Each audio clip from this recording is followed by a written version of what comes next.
चलिए दोस्तों, आज हम अनुच्छेद 85 के बारे में समझते हैं। अनुच्छेद 85 में कहा गया है संसद के सदनों का सत्र आहूत करना, सत्रावसान करना एवं विघटन की कहानी है। ध्यान रखेंगे दोस्तों, अगर बात करते हैं सदन के सत्र को आहूत करना मतलब बैठक बुलाने की कहानी है, सत्रावसान का मतलब होता है बैठक को समाप्त करना, और विघटन की अगर बात करते हैं सर तो इसका मतलब होता है सदन को समाप्त करना, सदन को समाप्त करना। यह थोड़ा सा आपको ध्यान रखना है, सदन को समाप्त करना है इसका मतलब।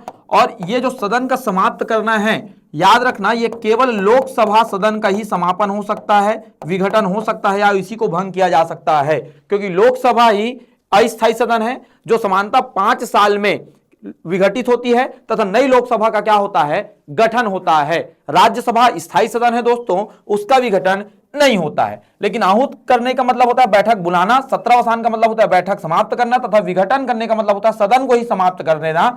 ये तीनों चीज करने की शक्ति राष्ट्रपति के पास होती है। राष्ट्रपति बैठक बुलाता है सदनों का, सत्रावसान भी करता है तथा लोकसभा का विघटन करने का भी अधिकार उसी को होता है।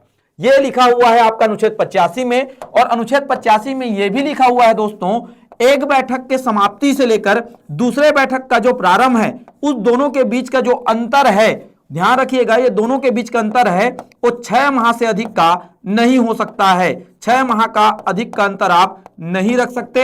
आपको एक बैठक से लेकर दूसरे बैठक का जो बीच का अंतर है वो अधिक से अधिक आप 6 महीना ही रख सकते हैं। आपको 6 महीने के अंदर दूसरा बैठक बुलाना ही पड़ेगा। यह अनुच्छेद 85 में स्पष्ट कर दिया गया है। एक बैठक से लेकर दूसरे बैठक का जो अंतर होगा वो 6 माह से अधिक नहीं होगा। तो इस आधार पर संसद के सदनों का जो बैठक है 1 वर्ष में न्यूनतम 2 बार होना अनिवार्य है। चलिए, इसी प्रकार की जानकारी और देखने के लिए उड़ान एकेडमी के YouTube चैनल पर जुड़ी रहिए। धन्यवाद दोस्तों।